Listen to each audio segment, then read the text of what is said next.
5 August. July বিপ্লবীদের ভাষায় আজকে কত তারিখ কেউ বলতে পারবে?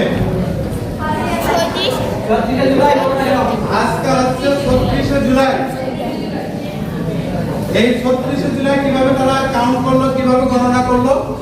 তারা যখন আন্দোলন শুরু করছিল, এই আন্দোলনটা আমাদের ম্যাক্সিমাম বা আমাদের আন্দোলনটা আরো বেশি জোরদার হয় জুলাই মাস থেকে।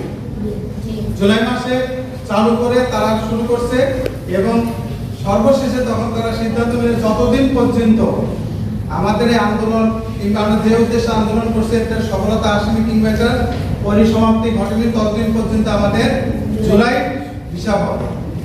তো জুলাই তারিখ হিসাব হবে। জুলাই তারিখ আমার সর্বশেষ তারিখ কত? 31 পর আর হয় না। সেজন্য যখন 1 আগস্ট আসে তখন তাকে বলা 32শে জুলাই। তারপরে যখন 2 আগস্ট আসে তখন বলে 33 জুলাই। ঠিক একইভাবে আমাদের 5 আগস্টে প্রধানমন্ত্রী শেখ হাসিনার পদত্যাগের মাধ্যমে আমাদের আন্দোলনের পরিসমাপ্তি ঘটে।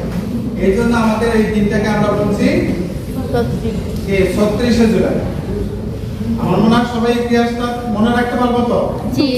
আজকে ম্যাক্সিমাম লোকের কাছে আমরা শুনবো কিন্তু আজকে 36শে জুলাই। তাহলে 36শে জুলাই আসলে কিভাবে? আমাদের জুলাই আন্দোলনের জন্য তারা হিসাব করতে চাচ্ছিল যে যতদিন পর্যন্ত আমার আন্দোলন শেষ হয়নি ততদিন আমাদের জুলাই হিসাব হবে। 2024 সালে জুলাই আগস্টের আন্দোলনকে ঘিরে বিভিন্ন মহলে নানা বিশেষণ ব্যবহার করা হয়। কেউ জুলাই অভ্যুত্থান, কেউ বর্ষা বিপ্লব, আবার কেউ দুনিয়া কাঁপানো জুলাই বিপ্লব বলে অভিহিত করে। রাজনৈতিক বিশ্লেষকদের মতে প্রেক্ষাপট ও সময় ভিন্ন হলেও এই আন্দোলন বিশ্বের ইতিহাসে বড় বড় গণ আন্দোলনের সঙ্গে তুলনায় সুযোগ সৃষ্টি করেছে। অর্থাৎ আমাদের বিশ্বের মধ্যে যত প্রকার আমাদের গণ আন্দোলনের যে ইতিহাস আছে তার মধ্যে আমাদের জুলাইটা সবচেয়ে বড় আমাদের হিসেবে গণ্য করা হয়।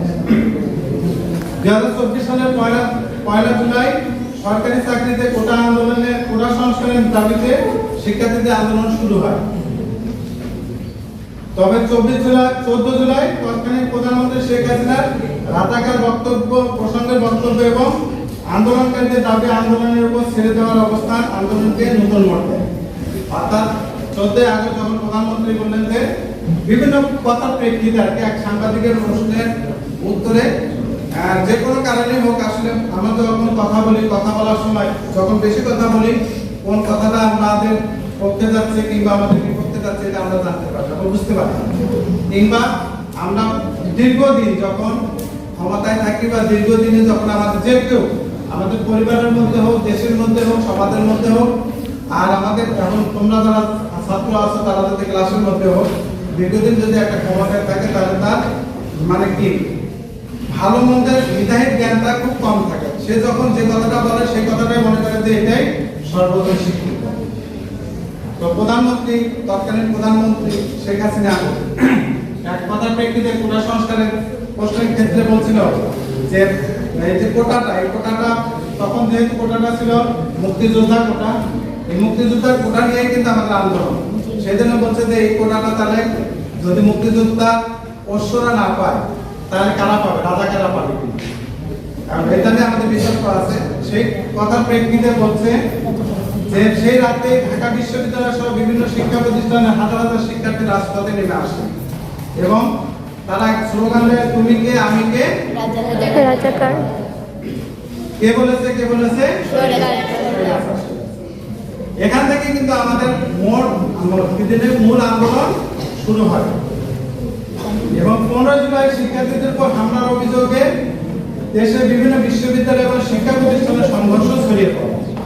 আমাদের এই যে 14 জুলাই যখন ঘোষণা দেয় রাতে যখন ছাত্র আন্দোলন করে, তারপরে 15 আগস্টে সারা বাংলাদেশের সকল যে শিক্ষা প্রতিষ্ঠান এবং দেশের জনগণের মধ্যে ছড়িয়ে পড়ে এই আন্দোলন।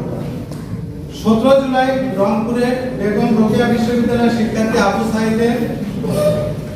সাইদ পুলিশের বিরুদ্ধে নিহত হয়। তার মৃত্যুতে ভিডিও সামাজিক যোগাযোগ মাধ্যমে ব্যাপকভাবে ছড়িয়ে পড়ে এবং আন্দোলনের নতুন গতি পায়। অর্থাৎ এই যে 17 জুলাই যখন আমাদের এই আন্দোলনের প্রেক্ষিতে শহীদ আমার আমার মনে হয় প্রত্যেকেই জানে বোধহয় এই পর্যন্ত। কারা কারা জানো না একটু হাত তুলে দেখি। আবু সাইদের কথা, আবু সাইদের কথা কারা জানে না? সবাই কম বেশি জানে, আমরা বিভিন্ন ভাবে জানছি। এই আবু সাইদের নিহত বা শহীদের মধ্য দিয়ে কিন্তু আন্দোলনটা আমাদের তুঙ্গে উঠে আসে।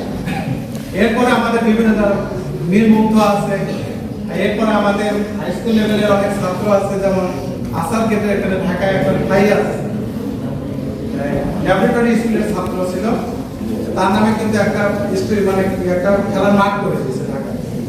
এইরকম নাম না জানা অনেক আছে, হয়তো আমরা সবাই জানি না। আমাদের হয়তো এমন হতে পারে আমার দোয়ারা বাজারেরও অনেক আছে, সেটা আমরা জানি। কিন্তু এই আন্দোলনটা ওই দিনের নয়, আবু সাইদের শহীদের মাধ্যমে আমাদের আন্দোলনটা আর কি আসে তুঙ্গে চলে আসে। তখন সবাই সাহসী হয়। এরপরে 19 জুলাই সরকার কারফিউ জারি করে এবং আন্দোলনের বিভিন্ন পর্যায়ে শিক্ষার্থী ও সাধারণ মানুষের প্রাণহানির ঘটনায় দেশজুড়ে ব্যাপক ক্ষোভের জন্ম দেয়। শিক্ষক, অভিভাবক, আইনজীবী, সাংবাদিক, শিল্পী, সাহিত্যিক সহ বিভিন্ন শ্রেণী পেশার মানুষের আন্দোলনের প্রতি প্রকাশের সংগতি জানায়। এতদিন আন্দোলন কার ছিল? ছাত্রদের আন্দোলন ছিল। অর্থাৎ আমাদের 19 জুলাইয়ের আগ পর্যন্ত শুধু ছাত্রদের মধ্যে সীমাবদ্ধ ছিল, ছাত্র এবং শিক্ষকরা বলতে গেলে। অর্থাৎ যারা আমরা বলতে গেলে চাকরি প্রত্যাশী যারা ছিলাম তারাই আন্দোলনের মধ্যে সম্পৃক্ত ছিল। কিন্তু আবু সাইদের শহীদের পরে 19 জুলাই থেকে শুরু হলো দেশের আপামর জনসাধারণ যারা যে পেশায় আছে, কেউ সাংবাদিক, কেউ শিল্পী, আমাদের যদি ভালোভাবে বলে আমাদের চলচ্চিত্র জগতের শিল্পী তারাও ছিল, নাট্য জগতের শিল্পী ছিল, সাংবাদিক ছিল, শিক্ষক ছিল, এরা সবাই আন্দোলনে তখন জড়িয়ে পড়ে। একই সময় বৈষম্য বিরোধী ছাত্র আন্দোলনে একাধিক সমন্বয়ককে আটক করে গোয়েন্দা পুলিশের কার্যালয়ে নেওয়া হয়। আমরা সবাই জানি যারা এটা নেতৃত্ব দিয়েছিল তাদেরকে মোটামুটি 6 জনকে নিয়ে গেছিল। পরে তাদের আন্দোলন প্রত্যাহারের ভিডিও প্রকাশ নিয়ে দেশজুড়ে ব্যাপক আলোচনা সমালোচনার সৃষ্টি হয়। অর্থাৎ তাদেরকে নিয়ে কিন্তু একটা সাংবাদিক সম্মেলন করছিল, এটা আমরা সবাই জানি কিনা। একটা খাওয়ার টেবিলে একটা ছবি তুলে ভিডিও করে বলছে যে এরা আন্দোলন তুলে নিচ্ছে, এই কথা একটা আসছিল কিনা। এরপরে আমাদের 3 আগস্ট ঢাকার কেন্দ্রীয় শহীদ মিনারের সমাবেশ থেকে শিক্ষার্থীরা 9 দফা দাবির পরিবর্তে 1 দফা দাবি ঘোষণা করে। সেই একমাত্র দাবি ছিল সরকারের পদত্যাগ। এতদিন আমাদের যা ছিল সেটা বাদ দিয়ে এখন একটাই আমাদের দাবি কি? সরকারের পদত্যাগ। পরদিন মার্চ টু ঢাকা কর্মসূচি ঘোষণা করা হয়। কয় তারিখের জন্য? 3 তারিখে ঘোষণা করে 4 তারিখে আমাদের মার্চ টু ঢাকা। কিন্তু দেশের আন্দোলনের পরিপ্রেক্ষিতে এবং সমন্বয়কদের বিভিন্ন সিদ্ধান্তের কারণে সেই দিনটাকে আরো একদিন কি আগে নেওয়া হয়। ঠিক আছে, ওরা 5 তারিখে 4 আগস্ট দেশের বিভিন্ন স্থানে সংঘর্ষে বহু মানুষের প্রাণহানির খবর আসে। এরপর 5 আগস্ট রাজধানী সহ বিভিন্ন এলাকায় লাখো মানুষ রাজপথে নেমে আসে। 5 আগস্ট দুপুরে থেকে পরিস্থিতি দ্রুত বদলে যায়। তৎকালীন প্রধানমন্ত্রী শেখ হাসিনা পদত্যাগ করে দেশ ছেড়ে যাওয়ার মধ্যে দিয়ে টানা প্রায় 15.5 বছরের আওয়ামী লীগ সরকারের অবসান হয়। অর্থাৎ প্রধানমন্ত্রী যখন 5 আগস্ট দুপুরের পরে ক্ষমতা হস্তান্তর ঠিক না, পদত্যাগ করে দেশের বাইরে চলে যায়, তখনই কি হলো? আমাদের দীর্ঘ 15.5 বছর আওয়ামী লীগ সরকারের কি বলে পতন ঘটে কিংবা শাসনের অবসান ঘটে, মানে শেষ হয়ে যায়। এই হলো মোটামুটি আমাদের জুলাইয়ের যে আমাদের ইতিহাস। 1 তারিখ থেকে শুরু করে এই পর্যন্ত যা হলো, তবে বেশি স্মরণীয় আমাদের 17 জুলাই, তাই না? আর সর্বশেষ হলো 5 আগস্ট। এই 5 আগস্ট সর্বশেষ এবং সেটা স্মরণীয় করে রাখার জন্য আমাদের যাতে সবার মনে প্রশ্ন থাকে, যখন 36 জুলাই বলে তখনই মনের মধ্যে একটা প্রশ্ন যে আমাদের তো জুলাই মাস 5 তারিখ, জুলাই মাসের মধ্যে আছে 1 দিন, তাহলে 36 রাষ্ট্র কিভাবে? এটাকে স্মরণীয় করে রাখার জন্য তারা হিসাব করেছে 36 জুলাই। যখন আমরা সেলিব্রেট কথা বলবো, যখন আমরা কেউ 36 জুলাই কথাটা বলবো, তারা একটু শিক্ষিত কিংবা অশিক্ষিত হোক, তারা একটা বলবে কি জুলাই আবার 36 কিভাবে হবে। এই কথাটা আসছে না? এই মনের মধ্যে ফটকা আসলে প্রশ্ন করবে, উত্তর পাবে, তাহলে আমাদের তার সেই কথাটা মনে থাকবে। আর যদি 36 জুলাই না বলতো, যদি 5ই আগস্ট বলতো, তাহলে আজ থেকে 2, 4, 5 বছর 10 বছর পরে হয় কথাটা কাজ হবে। এই জন্য 5ই আগস্টটাকে আমরা সবসময় কত করবো? 36 জুলাই। কাগজে কলমে সবকিছুই থাকবে আমাদের 5ই আগস্ট, কিন্তু বলার সময় বলবো কি? 36 জুলাই। তাহলে আজকে কত তারিখ? 36 জুলাই।